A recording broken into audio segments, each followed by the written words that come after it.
So maybe what we should do is, I would like to invite in particular our guests from outside of TOMRES to address some questions first to our speakers, because you may not have as much opportunity to interact with them. So it's an opportunity for you to ask some questions or make some contributions. Yes, Sonia, thank you. You want to give it a start? Yes, thank you. Thank you. I'm happy to do so. It has been a pleasure for me to attend this workshop. I learned a lot, and I've been able to find that you have made a lot of progress. And I like the selection of talks because they cover most of the basic science you did. Well, there is more for sure that it is not covered, and some of the talks were more applied than basic science. But anyway, this is fine. I think there is still, I think, in my first participation in this TOMRES, I indicated that the need to when we talk about drought, what do we mean? I mean, it's always the case that some people uses 10% water and others uses different parameters. And I think this is still is the case, that everybody uses different kind of stress as a drought. I think Danny made a nice contribution by ending up in the identification of these two loci that combine in heterozygosity, provide this increased tolerance to drought, and we are happy also that he can continue this working in the frame of Harnestone. With the case of Francesca, I like a lot this basic job she's doing in the interaction between strigolactones and the reproductive traits. What really matters in tomato is the reproductive traits, but it was not clear to me, and maybe Francesca can reply to answer this to me. When she measures yield, I think it was indicated like number of fruits, no? Is this the way you measure yield? Because this is not very usually made in case of tomato. Is that correct, Francesca? I don't know. Yes, wait, I'll just put on my video as well. This is what I showed. And it's also what correlates best with the number of flowers. But then we also measured whole biomass and individual fruit size.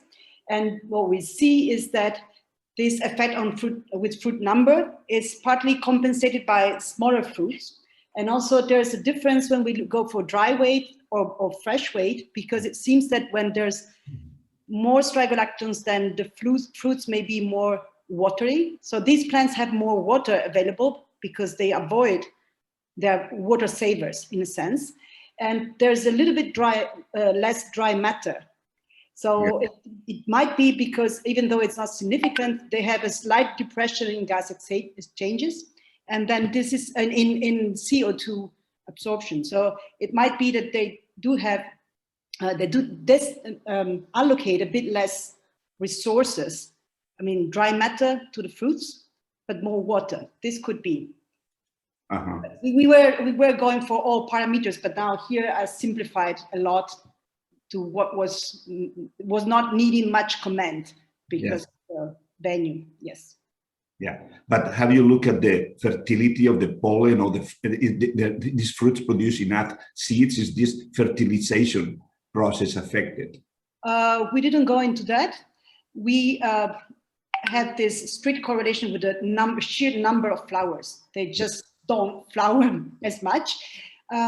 We know from other lines, not this one, that sometimes, like there was a line that was affected in D14. D14 is the receptor for strigolactones, although it was a tilling line, so it had also background mutations. This one, a colleague of Dani Zamirs provided us with, and these lines, they were producing a regular number of fruits, but then they were very small and empty, basically with no seeds. So it could be that depending on where you manipulate the pathway, then you might have a slightly different phenotype that goes beyond flower number and floral transition. Yeah, because tomato has a tendency to produce bolts. I mean, fruits that have no seeds and they don't develop much. Mhm. I mean, under certain circumstances. So, but anyway, that's interesting. Thanks. I like also the talk from Nottingham. I don't remember your name, sorry, but the main issue with this is the low throughput of the technology. No, how can you figure out to increase the throughput of the technology? Is this possible in a way, in any ways? Hi, Tony. So it's Craig Sturrock.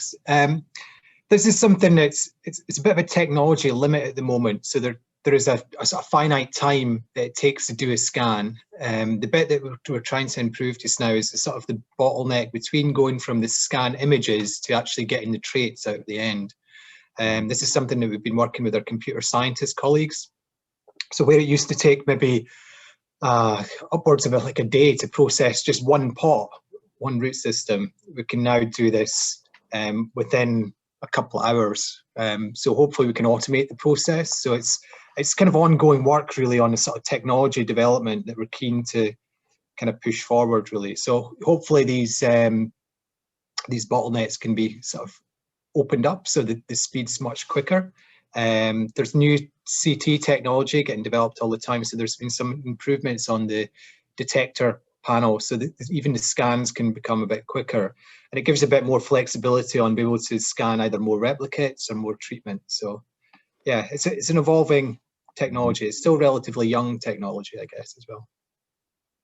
Yeah, but I think they really value these technologies because it's non-destructive and can give you information along the time without distraction. You can have because you can also have endpoints assessment on architecture of the roots, but removing the plant at certain times, no, and then scanning in a flat in a standard scanner, no. So yeah. The value is that you can record what is happening in let's say during a number of days. So yeah, like when you add actually some of the soil properties on as well, we've had some nice recent work on looking at soil compaction. So we've been mapping how the roots grow in response to the sort of soil conditions. So you can both look at how the roots change in response to the soil, but also how the soil responds to the roots, and getting these sort of two parameters at the same time. And you can actually look at the system, how the sort of soil properties change as well for sort of management practices. So yeah, there's. And Craig, you showed the first slide, if I remember right, that the soil is very complex, right? Yeah. And composition. So how difficult it is to differentiate the root system from manure or from leaf? I mean, so that kind of soil composition that is very close to vegetable, right? That's one of the big challenges with the current methods of pulling out where the root systems are. It's all within the images. You're basically just got a sort of color difference, and they're very, very close. Like even a soil pore full of water is a very similar contrast to a plant root.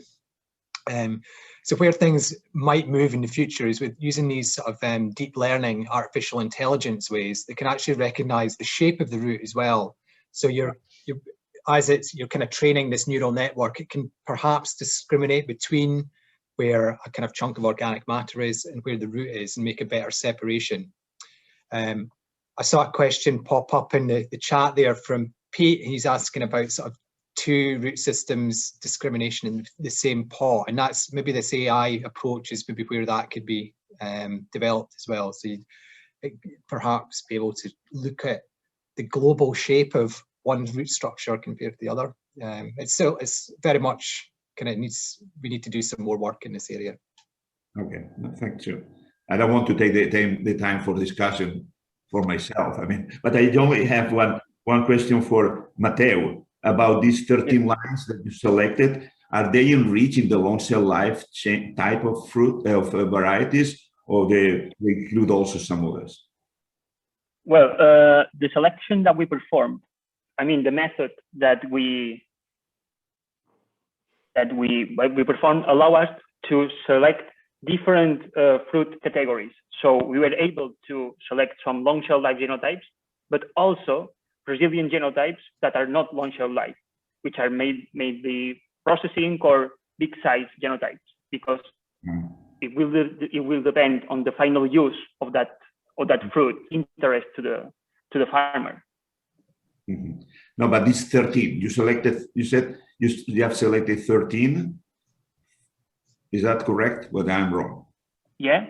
Okay. These 13 are spanning. No, yeah, we selected 13. Okay. Sorry, I can, and maybe I think it's my internet connection. Sorry, can you repeat the question? I can hear you well. My question was about these 13 accessions that you selected because they were very good in terms of during the last few slides. Are these including any type of the big fruited, the cherry, and so on, or is only so long shelf life? I mean, I can show you the slide, but if I understand well the question, because I'm sorry, but I just hear some words. I think my connection is not very good. We are able to select long shelf life genotypes and genotypes that were not non-long shelf life, if it's that's your question. That's fine. Thank you. Thank you. We can discuss it. Thank you. So thank you all. I mean, I will end my participation now because I have another meeting in 2 minutes. It has been a pleasure, and I learned a lot. I think you're doing a great job, and I'm looking forward to the next workshop in 10 days. 10 days. Thank you very much, Antonio, for your contributions and your comments. Thank you very much. Very, very well appreciated. Thank you very much. Thank you. Right. Are there any other questions by any other participant who wants to say something, make a contribution, a correlation, or have a question? I can't see any hands up at the moment. There is a question from yes in the chat. There's a question from Pete. That's been already answered by Craig, that question.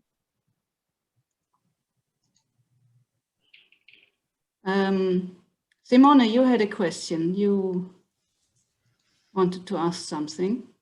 Yes, thank you very much. And then I have to apologize. So my camera somehow had gone lost. So I had some internet connection problems, and I just realized that my camera is not any longer available. So you have to deal with my voice. You can't see me anymore. But as a general question, so which is more or less an already overall main question, and maybe also summarize all the 5 great talks that we've just have heard. So based on your gained knowledge during your last years of the project or within the project, so what are your main recommendations for growers and breeders concerning the resilient and efficacy of potential new genotypes and innovative approaches to improve tomato cultivation? So I know it's not easy. There are a lot of big question. Yeah. Maybe could you address it to maybe one of the speakers? So maybe there are 2 or 3 suggestions.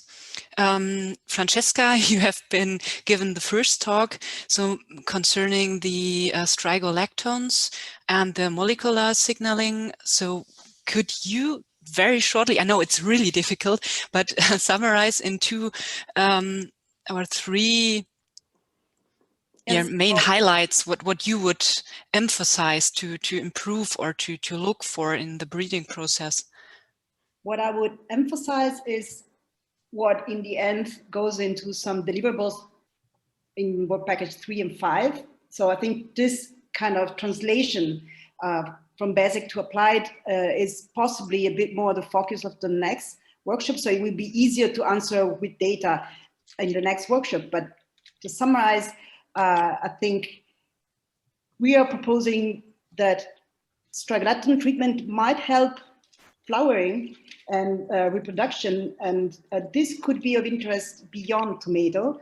For example, in the potato industry, they have big problems making their parental lines flower, And because potato is affected in reproduction in connection to strigolactons, it could be recommended to play with strigolactons during breeding and crossing, because they have this big problem. It would be worth testing. Sticking to tomato, we are proposing both the biostimulant by Strigolab that will be possibly described a little bit in the next workshop. This one is enriched in strigolactons, and indeed it has very similar effects to what we see with pure strigolactons and playing with the endogenous levels. Although there's more than strigolactons there, but this extract promotes flowering and yield. So this is an interesting translation. And the other thing that we suggest would be worth exploring is to have this combination of non-absent, but lower strigolactons in the roots and higher in the shoot in order to accelerate production.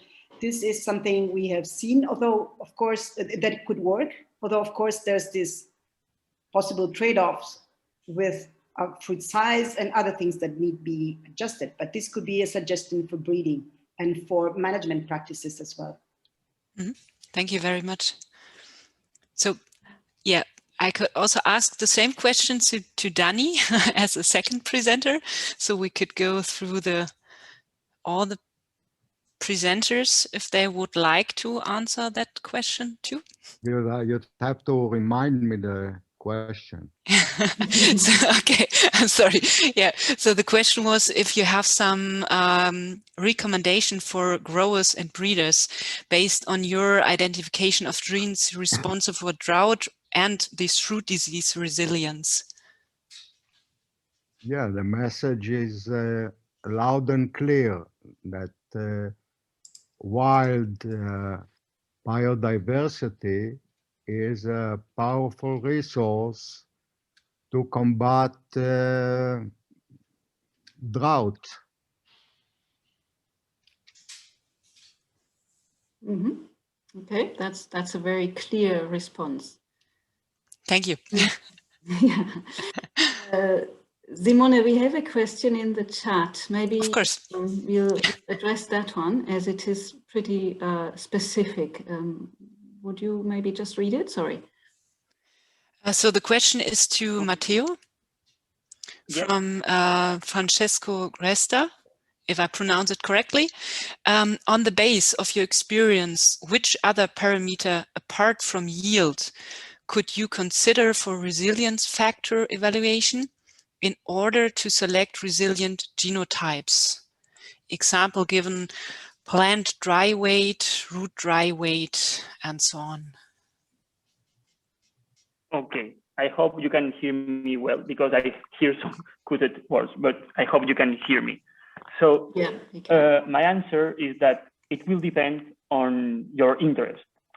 On the example that I show you, we choose yield because it's, as I said, is the final product of a crop, but it will depend on what you consider is more important for your production system. For instance, just an example, for the processing industry, for producing tomato for processing industry, I would recommend to select based on the breeds or on the acidity content. So the selection system that we perform allows to, if you have information, of course, allows you to select those resilient genotypes.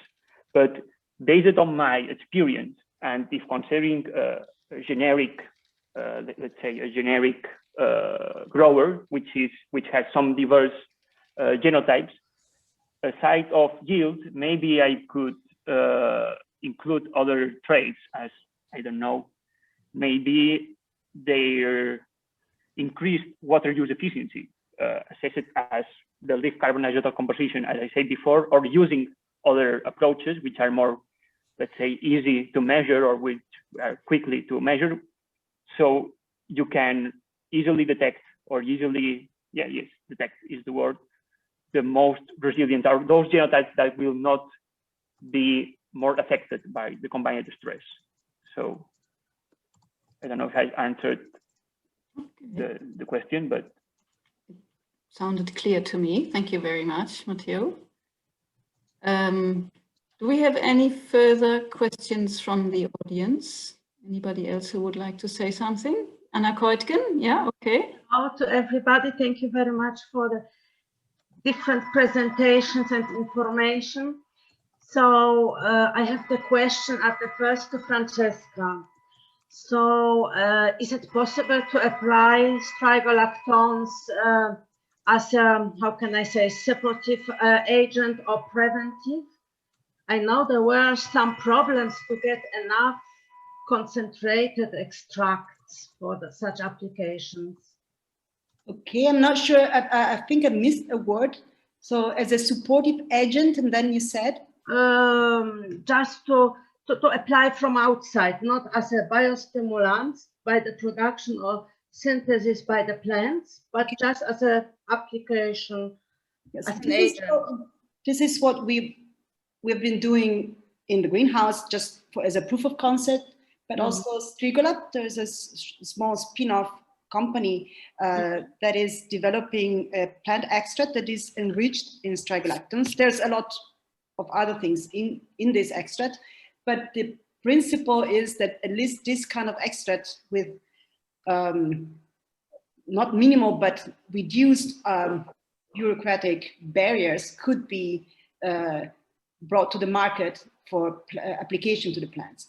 The synthetic molecule has the same kind of barriers that almost as a plant protection product would face. So this is of course huge, and so far the case is not convincing that there would be an economic gain in this frame. And anyway, this Strigolab couldn't afford such a move, and so this is not envisaged at the moment. But in principle, yes. I mean, it's not a solve it all, of course.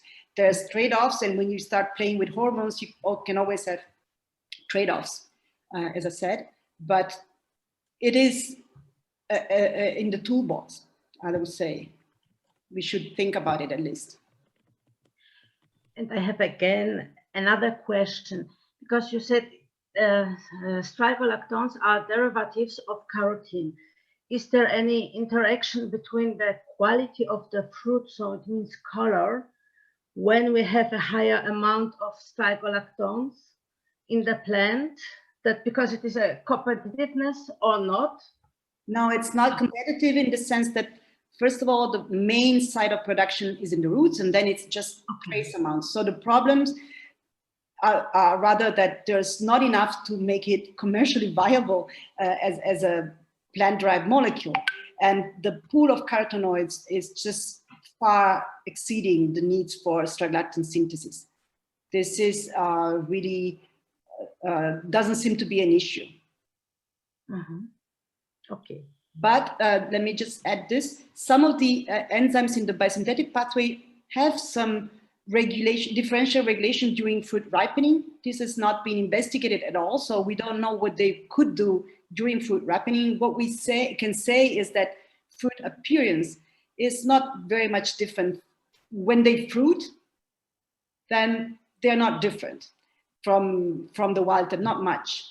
In the comparable, the quality. Strigolactin mutants. I mean, there's very few of them, but then, at least in our experience, they might be a bit smaller. There's a problem with auxin in connection with strigolactans. So then, if strigolactans are not there, auxin might go wrong. But otherwise, fruits look regular. We didn't perform, correct me, Andrea, if I'm wrong, we didn't perform any time in TOMRES a fruit quality assessment, though, on those laboratory lines, so to say. So we don't have hard molecular data on that, just visual inspection. Okay, thank you. All right. And thank you. May I also ask something, Matteo? Please go ahead. Go ahead. No, thank you. I have the question about the correlation, because sometimes I worry a bit about the overestimation, because the correlation coefficient was quite low. So as you presented, however, it was highly significant. but only the very small part of the population is described by your equation. How it is for the driving conclusions or making the dependency for the imaging or for the phenotyping or looking for some reproducibility of your results or the equations? Yes, because well, the main aim of our correlation was not to develop a model, but just to try to observe some trends that which help to correlate in the case of remote sensing, because most of the experiments or most of the remote sensing platforms studying the relationship with some plant-based parameters use generally one genotype or 5, 10 genotypes. So the variability is very, very low. So you have very good correlations and you can develop very good models. In our case, because we have 165 genotypes, so we had a large variability. So we had a large agronomic different agronomic performance. So we know that our results are not enough strong to develop models, and it was not our aim. In fact, I didn't put any correlation because I know that those correlations or those equations are not reliable in order to say, okay, I have that value, so I will have that production. But for a farmer, I think it's useful to know if you have that value, you probably will have a value of production between that range and that point and that point. So it's just a tool to help farmers, and it's the first step to develop better models in the future using different indices or different parameters. But it was the first exploration of the relationship between those parameters in a large and diverse collection. So, but yes, I know that those correlations had some limitations in order to directly apply the results to the plants. But what about the variation between the seasons or years, investigations years? Because we had such problem with near infrared. Well, the dependencies or correlations changed very significant, yeah, even contrary. How is it in your case? Yes,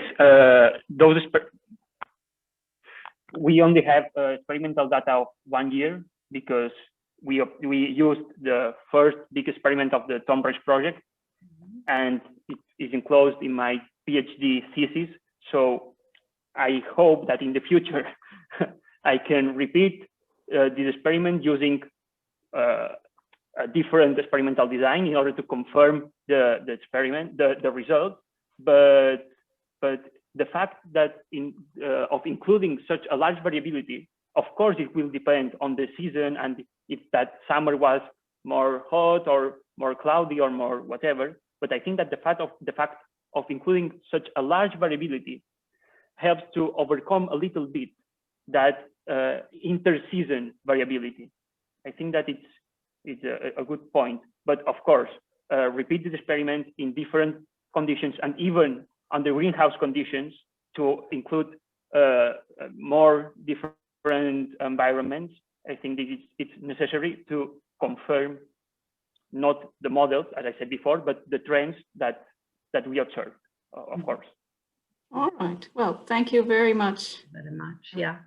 The questions and for the answers. We are coming to an end of our little workshop here. Before I hand over to Andrea for some closing words, I have two issues. One is we would like to circulate the list of participants across the participants here. If anybody does not like that to happen, please send me an email. You have my email addresses that was sent to you via the registration confirmation. The second thing, I would like to ask everybody to quickly turn on your cameras that we can have a screenshot of everybody. for a moment, so we can keep that for our records.